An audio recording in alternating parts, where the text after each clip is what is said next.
જય Hind. Gujarati study education ચેનલમાં તમારા દરેકે દરેક મિત્રોનું હાર્દિક સ્વાગત છે.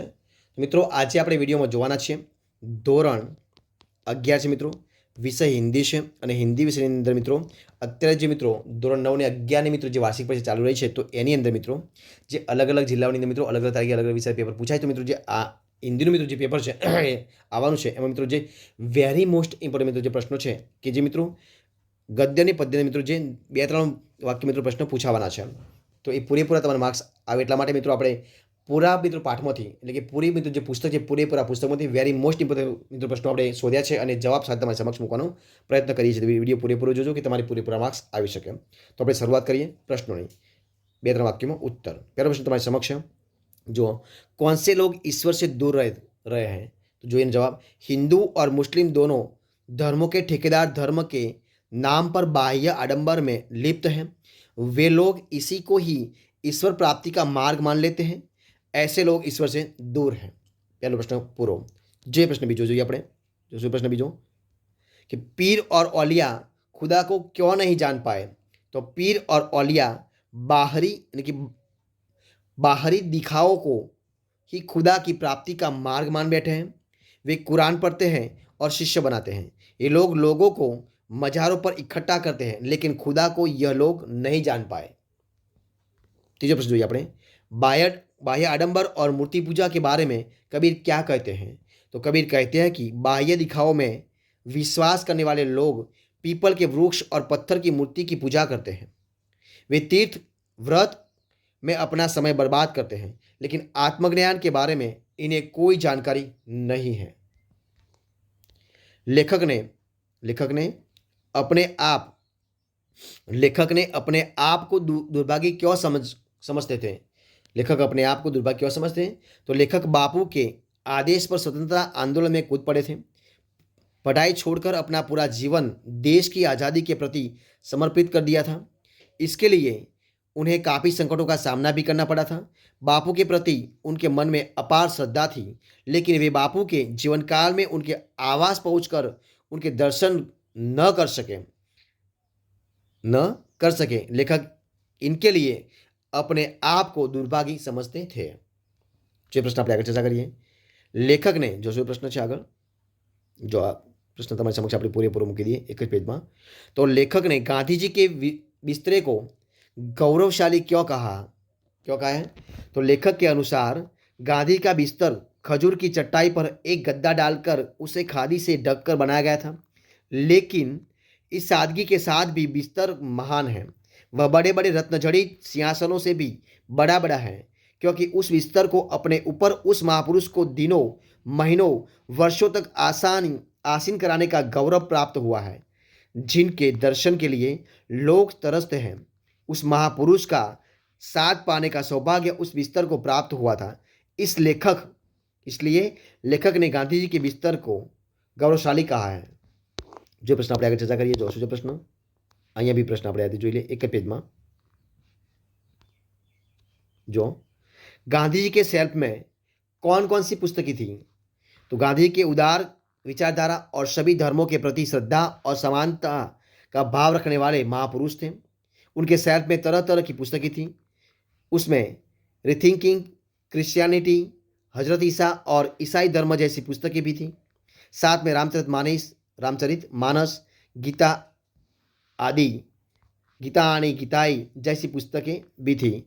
उसके अलावा श्री स्वास्थ्य वृत्ति, आश्रम भजनावली तथा 7 गुजराती जोड़नी कोश भी जैसी पुस्तकें भी उनके साथ सेल्फ में रखी हुई थी. प्रश्न આપણે આગળ જોઈએ. જો શું પ્રશ્ન છે કે हे राम की स्मृति में लेखक को किस कठोर चट्टान पर पटक दिया था? तो बापू की कुटिया में लेखक अपनी कल्पना में बापू को अपने बिस्तर पर बैठे हुए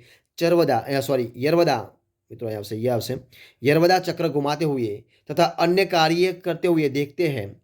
तभी लेखक की नज़र दीवार पर उभरे हे राम शब्द पर पड़ती है. वे एकाएक कल्पना लोक से उठकर ऐसी कठोर चट्टान पर पटक दिए जाते हैं कि जहाँ हे राम शब्द ने उन्हें बापू के अपने बीच न होने का एहसास करा दिया. उन्हें लगा कि बापू उनसे छीन लिए गए हैं. जो प्रश्न આપણે આગળ ચર્ચા કરીએ. बापू के तीनों बंदरों इशारे से क्या कह रहे थे? तो बापू के तीनों बंदर इशारे से कह रहे थे कि आंखें, कान और जबान बंद करके आत्मस्थ होकर देखूं तो लगा कि बापू यही हैं। जो प्रश्न आप चर्चा करिए।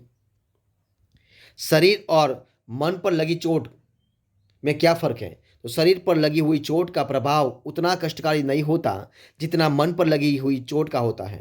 शरीर की चोट का इलाज करने पर कुछ समय बाद बढ़ जाती है, लेकिन मन पर लगी हुई चोट बहुत कष्टकारी होती है और जीवन भर नहीं बढ़ती है।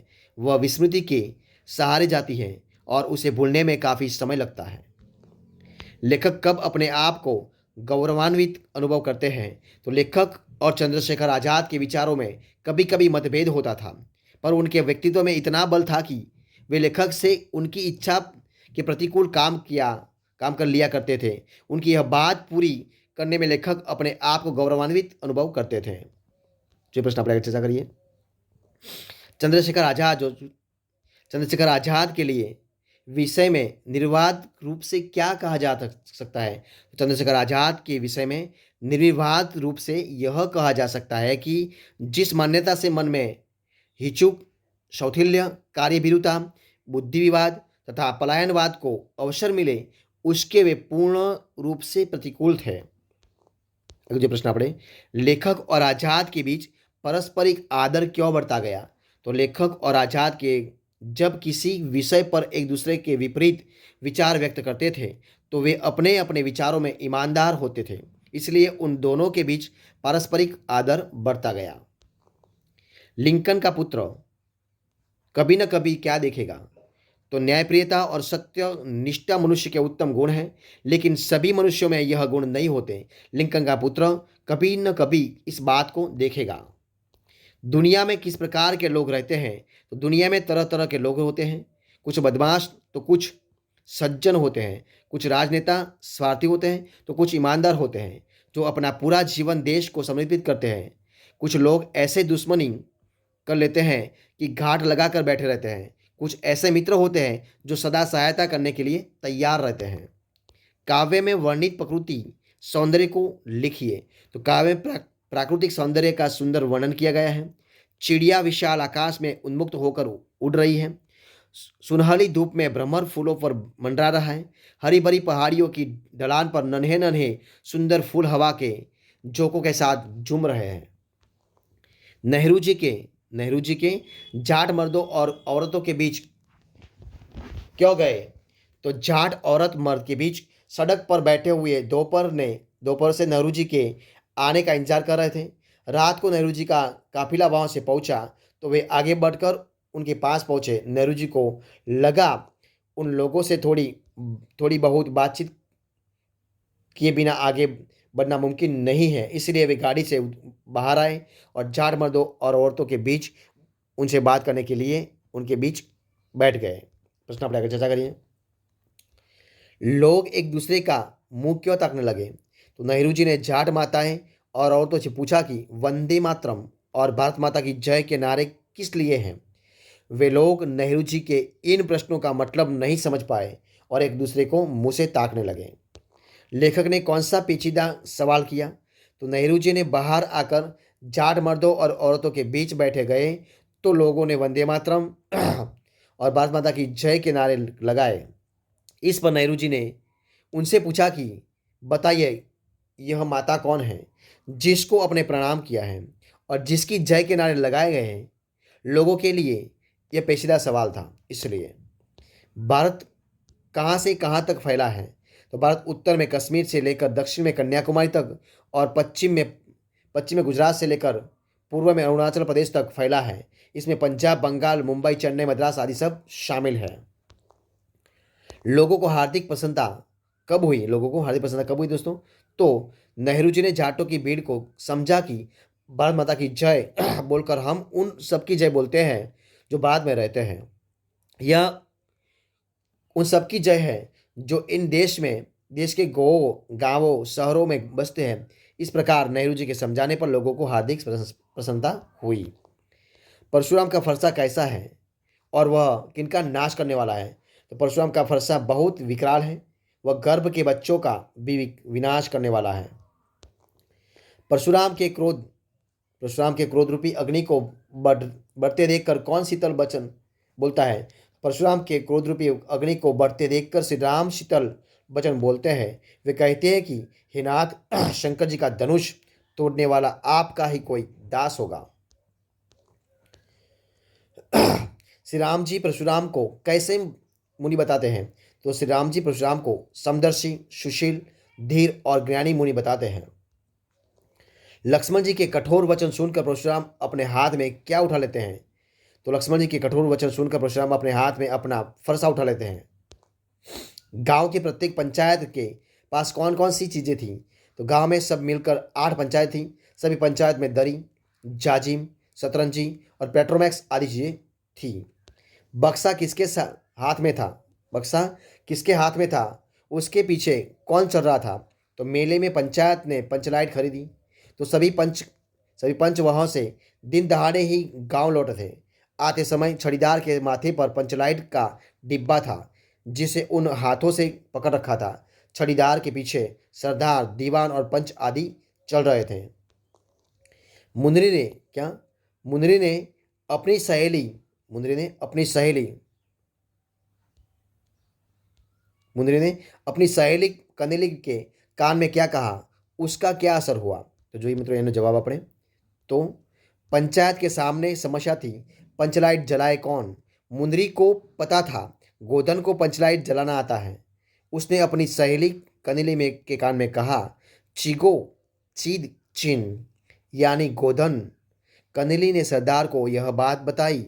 इसका असर हुआ कि गोधन का बहिष्कार खोल दिया गया और उसने पंचलाइट जलाकर महतो टोली की नाक रख ली। गोधन के द्वारा पेट्रोमैक्स जलाने पर पंचों ने क्या किया? तो गोधन के द्वारा पेट्रोमैक्स जलाने पर उसकी रोशनी से सारा टोला जगमगा उठा। लोगों के दिलों का मेल दूर हो गया। सबने कहा गोधन बड़ा काबिल लड़का है। सरदार ने गोधन से कहा, तुमने जाति की इज्जत रखी है, तुम्हारा साथ खून माफ, खूब गाओ सलीमा का गाना। कवि ने चंपा को बढ़ने के लिए कहा तो उसने क्या जवाब दिया? कवि ने चंपा को पढ़ने के लिए कहा तो उसने क्या जवाब दिया? तो कवि ने जब चंपा को पढ़ने के लिए कहा तो चंपा बोली कि वह नहीं पढ़ेगी। यदि गांधी बाबा अच्छे हैं तो वे पढ़ने लिखने की बात कैसे कहेंगे? चंपा कवि से ऐसा क्यों कहती है कि तुम पढ़ लिख कर झूठे हो? तो कवि ने गांधी जी को अच्छा आदमी बताया था।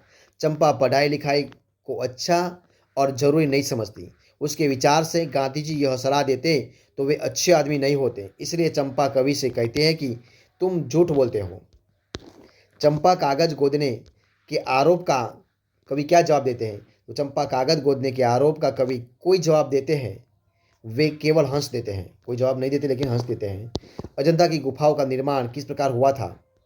तो जो ये अपने जवाब तो अजंता की गुफाएं पहाड़ काटकर बनाई जाने वाली देश की सबसे प्राचीन गुफाओं में से हैं। अजंता की छतों और दीवारों पर लिखे चित्र दुनिया के लिए नमूने बन गए हैं। अजंता की गुफाएं बनाने के लिए पहाड़ काटकर उन्हें खोखला कर दिया गया है।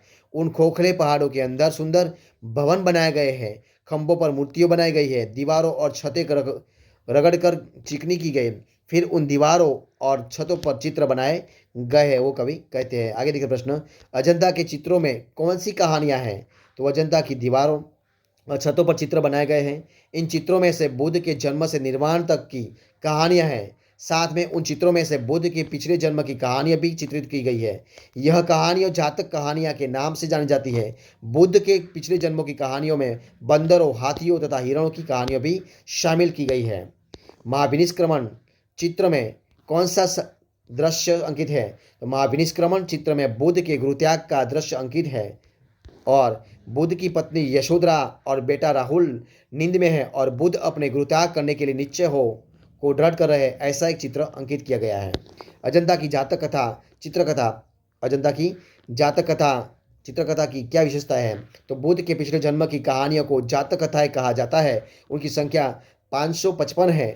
अपने पिछले जन्म में बुद्ध ने गज यानी कि हाथी की यानी गज यानी कि कि हाथी, कपि यानी कि बंदर और मृग यानी कि हिरण आदि के रूप में विविध योनियों में जन्म लिया था। संसार के कल्याण के लिए उनमें बुद्ध के दया और त्याग जैसे आदर्शों को स्थापित करने करके बलिदान हो गए थे। इस तरह अजंता की जातक कथा, चित्रकथा की जो यह विशेषताएं ली गई है। जो આપણે પ્રશ્ન આગળનો, સંગીત का नतीजा कैसा होता है? तो संगीत का नतीजा कैसा होता है? तो જોઈએ આપણે, हम जिसकी संगत में रहते हैं उसका हमारे जीवन और चरित्र पर बहुत बड़ा प्रभाव पड़ता है। इंसान कैसा भी समझदार या सुजला हुआ क्यों ना हो, उस पर अच्छी बुरी संगति का असर जरूर पड़ता है। अच्छे की संगत का असर अच्छा और बुरी की संगत का असर बुरा पड़ता है। यह बात समझाने के लिए कवि स्वाति नक्षत्र के जल के बूंदों का उदाहरण देते हैं। कवि कहते हैं कि अगर स्वाति नक्षत्र में जल की बूंदें केले के पत्तों पर पड़ती है तो वह साधारण बूंदें ही रहती है। अगर सांप के मुंह में गई तो वह जहर बन जाती है, लेकिन अगर सीप में गई तो वो मोती बन जाती है। इस तरह हम कहते हैं कि जैसी संगत वैसा परिणाम। वो सही बात है दोस्तों। जो प्रश्न आप चर्चा करिए, रहीम किसे बड़ा आदमी कहते हैं? तो कवि कहते हैं कि जिस तरह श्री कृष्ण ने गरीब सुदामा की मदद कर उनका जीवन संवार दिया था, उसी तरह जो गरीबों का भला करता है वही बड़ा आदमी है। रहीम जीवा को बावरी क्यों कहते हैं? तो कवि जीवा को बावरी कहते हैं क्योंकि हमारी जीभ बोलते वक्त अगर फिसल गई तो हमने न बोलने वाली बात बोल दी तो हमें कभी न कभी मार भी खाना पड़ सकता है और दूसरों के साथ हमारे संबंध भी खराब हो सकते हैं। जो ये अगला प्रश्न, कौवा और कोयल का भेद कब खुलता है? तो कौवा और कोयल दोनों का रंग काला होता है, दोनों का शरीर कद लगभग एक समान होता है, लेकिन जब वसंत ऋतु आती है तब दोनों के बीच का तफावत नजर आता है। वसंत ऋतु में कोयल कू कू करके मीठे बोल बोलती है, तब कोयल और कौवे का भेद खुल जाता है। मनुष्य का मन वितृष्णा से कब भर जाता है? तो जब कोई व्यक्ति किसी अन्य व्यक्ति को अपना समझकर उस पर भरोसा करता है तब उसे कोई उम्मीद नहीं होती, लेकिन जब उसी व्यक्ति उसे कृतज्ञता के बदले अपमान और तिरस्कार प्राप्त होता है तो मनुष्य का मन वितृष्णा से भर जाता है।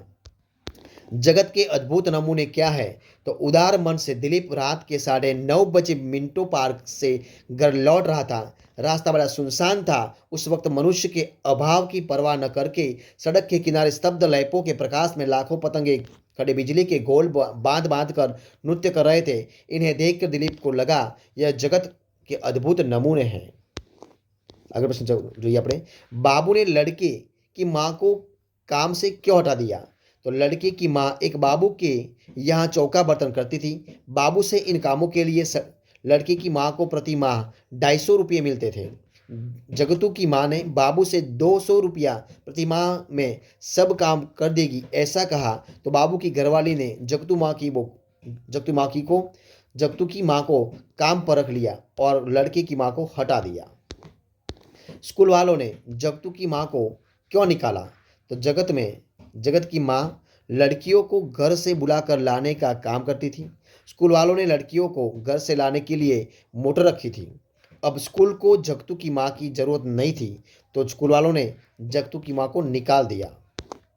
दिलीप ने पत्र फाड़कर क्यों फेंक दिया? तो जो ये अपने जवाब, तो दिलीप की पत्नी हेमा दिलीप से नाराज होकर अपनी माँ के घर चली गई थी। दिलीप इस बात को लेकर बहुत दुखी था। दिलीप की पत्नी हेमा ने दिलीप को पत्र लिखा जिसमें उन्हें अपने आप को दुखी बताया था। दिलीप ने खोमचे वाले लड़के और उसकी माँ का दुख अपनी आंखों से देखा था। दिलीप उस दुख को सबसे बड़ा दुख मानता था। उस दुख के आगे हेमा के दुख का कोई महत्व नहीं था। उसने सोचा कि काश हेमा यह समझ पाती, इसलिए दिलीप ने पत्र को फाड़कर फेंक दिया। पाँव के तले अंगारे का अर्थ क्या बताइए?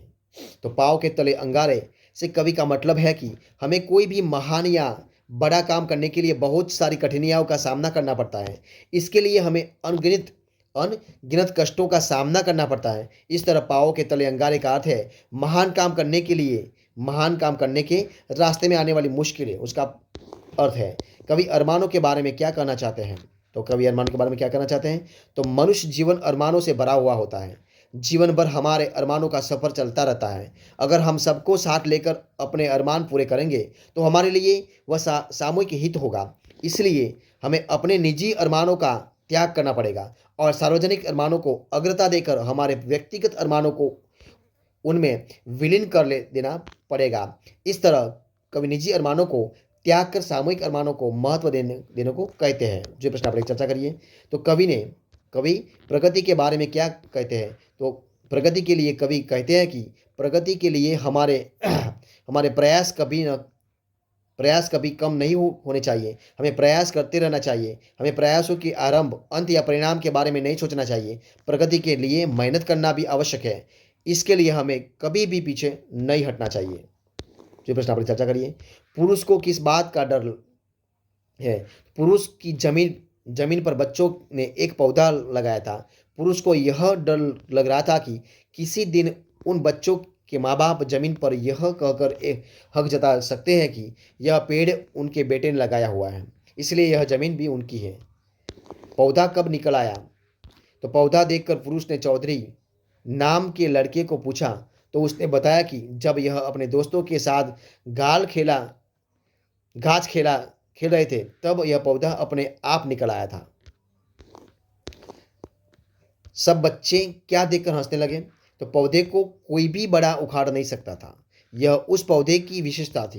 पुरुष ने पौधे को उखाड़ने की बहुत कोशिश की, लेकिन वह पौधे को उखाड़ नहीं पाया।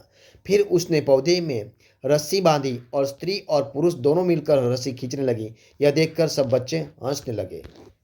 मुन्नी के पिता किसे चमत्कार मानते थे? तो मुन्नी के माता पिता ने पौधे को उखाड़ने की बहुत कोशिश की। दोनों ने अपनी पूरी ताकत लगा दी थी, लेकिन वे पौधा उखाड़ नहीं पाए थे। लेकिन मुन्नी बड़ी आसानी से पौधा उखाड़ पाने हाथों में ले लेती है। मुन्नी के पिता इस बात को चमत्कार मानते हैं। एकांकी के पात्र राष्ट्रीय एकता के प्रतीक कैसे बन गए? तो जो ये जवाब, तो एकांकी के पात्र अहमद, गोखले, सुब्बाराव चौधरी तथा मुन्ना सब अलग अलग भाषाएं बोलते हैं, लेकिन सब साथ मिलकर खेलते हैं। गोखले मराठी है, सुब्बाराव दक्षिण भारतीय है और चौधरी बंगाली है। मुन्नी और मुन्ना की माँ अपने बच्चों को यह भेद समझाती है और कहती है कि ये सब अपने नहीं हैं, तो बच्चे उनकी बात नकार देते हैं। इस तरह एकांकी पात्र राष्ट्रीय एकता के प्रतीक बन गए हैं। प्रस्तुत कविता में किस वर्ग के समाज का वर्णन किया गया है? तो प्रस्तुत कविता में बांझ लोगों में समाज के मेहनती, गरीब और लाचार पिछड़े हुए मजदूर समाज का वर्णन किया गया है। यह वर्ग समाज के लिए बड़े बड़े कामों में अपना महत्वपूर्ण योगदान देते हैं, लेकिन उन्हें इसका श्रेय नहीं दिया जाता। जहाँ भी बच्ची है वह जीती रहे से क्या तात्पर्य है? तो जो ये जवाब, तो जहाँ भी बच्ची है वह जीती रहे, इस पंक्ति से कवित्री का तात्पर्य है कि अग्नि का महत्व समझना। इस पंक्ति को कवित्री ने अग्नि को ध्यान में रखकर कहा है। बुझती हुई आग को जीवित रहने की कामना मजदूर और गरीब लोग करते हैं, क्योंकि वे बड़े बड़े ही आशावादी होते हैं और आग में ऊर्जा का दर्शन करते हैं। थोड़ी सी भी आग क्यों न बची हो, लेकिन वह जलती रहनी चाहिए। कवि का यह तात्पर्य है। पानी के सोते कहाँ से निकलते हैं और कैसे? तो पानी के सोते धरती की गहराइयों से समाये होते हैं। मजदूर लोग फावड़े चलाकर मेहनत करके धरती की उन गहराइयों तक पहुँचते हैं और उनके इन प्रयासों की वजह से गहराइयों से पानी के सोते निकलते हैं। कविजन नई नई रचनाओं के जरिए क्या दिखलाते हैं? तो जो ये जवाब मित्रों, तो अगर हम यह कहें कि कविजन अपनी कल्पना शक्ति के द्वारा श्री ब्रह्मा जी से होड़ करते हैं, तो यह बिल्कुल भी अनुचित नहीं होगा। ब्रह्मा जी तो एक बार में जो कुछ भी बन पड़ा वैसी सृष्टि को निर्माण कर गए थे, लेकिन हमारे कविजन तो नित्य नई नई रचनाएं के गढ़त न जाने कितनी सृष्टि निर्माण चातुरी दिखलाते रहते हैं। इस प्रकार जो ये प्रश्न पड़ेगा चर्चा करिए कि लेखक किन किन कवियों की कल्पना शक्ति पर चित्तचकित और मुग्ध है? तो कवियों की रचनाएं कल्पना शक्ति से भरपूर होती हैं। लेखक कालिदास, श्रीहर्ष, शेक्सपियर तथा मिल्टन जैसे कवियों की कल्पना शक्ति पर चित्तचकित और मुग्ध हैं। ये प्रश्न आप चर्चा करिए। कवि अपनी कल्पना शक्ति के द्वारा किसके साथ होड़ करना अनुचित समझते हैं? तो कवि अपनी कल्पना शक्ति के द्वारा ब्रह्मा जी के साथ होड़ करना अनुचित समझते हैं, क्योंकि ब्रह्मा जी तो एक बार में जो कुछ भी बन पड़ा वैसी सृष्टि निर्माण कर थम गए, लेकिन हमारे कविजन तो नित्य नई नई रचना के गढ़त न जाने कितनी सृष्टि निर्माण चातुरी दिखलाते रहते हैं। ये प्रश्न आप चर्चा करिए। कल्पना शक्ति में किनको परखने की कसौटी है? तो कल्पना शक्ति में कल्पना करने वाले व्यक्ति के हृदयगत भाव या मन को परखने की कसौटी है। लेखक के चाचा ने लेखक को क्या लेखक को क्या समझाया? तो लेखक के चाचा ने समझाया कि खेती का काम सबसे उत्तम है, लेकिन अंग्रेजी पढ़कर खेत नहीं जोता जाता। खेती के काम में सख्त मेहनत करनी पड़ती है, दिन रात एक करने पड़ते हैं, खून पसीना बहाना पड़ता है, मिट्टी और गोबर से खेलना पड़ता है। खेती पढ़े लिखे लोगों का काम नहीं है। खेती में अरहर की कुंठिया पर घूमना फिरना होता है। लेखक के चाचा का खेत कहाँ पर स्थित है? तो लेखक के चाचा का खेत गांव के दक्षिण की ओर रमेसर की बाग के आगे से जाने वाले गलियारे से पश्चिम की ओर फुटने वाली राह से उत्तर की ओर जाने वाली मेड़ की पूरब गन्ने के खेत के पास वाले बाजरे के खेत के पास है। कुआं देखकर लेखक ने क्या किया? तो लेखक ने अपने खेत जा रहे थे, रास्ते में उन्हें एक कुआं दिखाई दिया। लेखक ने सीटी बजाई, क्योंकि लेखक ने फिल्मों में देखा था कि फिल्म की हीरोइन कुएं पर पानी भरती है और हीरो खेत जाते हुए हीरोइन से बातें करता है, लेकिन यहाँ तो कुआं सुनसान था, इसलिए ऐसा किया। ऐसा कुछ नहीं हुआ। जी प्रश्न आप आगे चर्चा करिए कि रामचरण जोर जोर से क्यों हंसने लगा? तो लेखक ने बाजरे को आदमी और छायादार पेड़ समझा था, इसलिए लेखक ने खेत में खड़े रामचरण से पूछा कि क्या उसका नाम बाजरा है? यह सुनकर रामचरण घबरा गया और कहा कि मेरा नाम तो रामचरण है। तो लेखक ने फिर से पूछा कि तो बाजरा कौन है? यह सुनकर रामचरण जोर जोर से हंसने लगा। भगवान कवि को किस काम के लिए मदद करेंगे? तो कवि समाज में जाति व्यवस्था की निर्दयता को खत्म करना चाहते हैं और दुनिया को रहने के लिए खुशहाल बनाना चाहते हैं। कवि चाहते हैं कि हम एक दूसरे को रोजी रोटी में मदद करें और तरह तरह के धंधों को उत्कृष्ट बनाएं। भगवान कवि के इस काम में मदद करना करेंगे। दुनिया खुशहाल कब होगी? तो देश में हर जगह जाति व्यवस्था की निर्दय छाई हुई है, जो सबकी खुशहाली को छीन रही है। अगर जाति व्यवस्था की यह निर्दयता समाप्त हो जाएगी तो दुनिया भी खुशहाल हो जाएगी। जो प्रश्न आप चर्चा करिए, संसार में अज्ञान के अंधकार को औरतें कैसे भगा देगी? तो औरतों की मेगा यानी कि बुद्धि को अगर बढ़ावा दिया जाए तो वे संसार में अज्ञान के अंधकार को भगा देगी। प्रश्नों पर आगे चर्चा करिए। दुनिया इतनी बड़ी क्यों है? तो दुनिया इतनी बड़ी है क्योंकि सभी लोग भाइयों की तरह रहे हैं और सभी लोग अच्छी तरह बच सके। कवि आदमी के हक के बारे में क्या कहते हैं? तो कवि समानता में विश्वास रखते हैं। कवि चाहते हैं कि कोई भी कभी भी किसी का हक न मारे। आगे जो प्रश्न आप चर्चा करिए, भारत पाकिस्तान एक दूसरे के प्रति शंकालु क्यों थे? तो आज़ादी के पहले भारत और पाकिस्तान एक थे। भारत को आज़ादी मिलने के साथ देश भारत और पाकिस्तान ऐसे दो हिस्सों में बांट दिया गया। बंटवारे के साथ दोनों के देशों के आपसी संबंध विश्वासपूर्ण नहीं रहे हैं, इसलिए भारत पाकिस्तान के एक दूसरे के प्रति शंकालु थे। भारतीय कमांडर ने कथा नायक के कान में क्या कहा? तो भारतीय कमांडर ने कथा नायक के कान में कहा कि उधर के सैनिक उसे चाय के लिए बुला सकते हैं, पर वहाँ जाए नहीं। पता नहीं क्या हो जाए, क्योंकि अभी हाल में हमने उसके तस्कर भी मारे हैं। मैनों का झुंड क्यों आर्तनाद करने लगा? तो एक दिन लेखक नींद में बिस्तर पर लेटे थे, तब उनके मुंह पर मैना का एक चूरा गिरा। लेखक ने उसे उठाकर आंगन में फेंक दिया और पास में बैठी बिल्ली चूजे को उठाकर भाग गई। यह देखकर मैनों का झुंड आर्तनाद करने लगा। कथानायक की पत्नी मूर्छित होकर क्यों गिर पड़ी? तो कथानायक का एकमात्र और प्यारा बेटा सांप के काटने से मर गया था। कथानायक की पत्नी को इस बात का बहुत बड़ा सदमा लगा और वह मूर्छित होकर गिर पड़ी। तो मित्रों અહીંયા આપણે આ પ્રકારે જે ટોટલ મિત્રો 72 પ્રશ્નો છે મિત્રો, એક બે વાક્યમાં ઉત્તર મિત્રો આપણે સંપૂર્ણપણે આપણે એનો વિડીયો આપણે અહીંયા પૂરું કરીએ છીએ। તમને મિત્રો આમાંથી પ્રશ્ન પૂછા છે, આના બાદનો કોઈ પ્રશ્ન ન પૂછાય બે ત્રણ વાક્યોમાં, ગદ્ય અને પદ્ય બંનેની અંદર। તો મિત્રો જો તમારો વિડીયો ગમ્યો હોય, પસંદ આવ્યો, યુઝફુલ લાગ્યો હોય તો લાઇક કરો, કોમેન્ટ કરો, તમારા મિત્રો વિડીયો શેર કરો। છેલ્લે ચેનલ નવા હોય, ચેનલ સબસ્ક્રાઈબ ન કરી હોય ને તો Gujarati study education channel subscribe કરવા માટે વિનંતી છે। મિત્રો આપણે પૂરેપૂરો મિત્રો જે 72 પ્રશ્નો મિત્રો આપણે એક જ વિડીયોમાં લઈ લીધા છે, તો વિડીયો પૂરેપૂરો જોવા વિનંતી છે તમને બધાને, બરોબર છે। અને આપણે ફરી મળીશું એક નવા વિડીયો સાથે, નવા ટોપિક સાથે, બની રહો। જય હિન્દ, જય ભારત, બેસ્ટ ઓફ લક।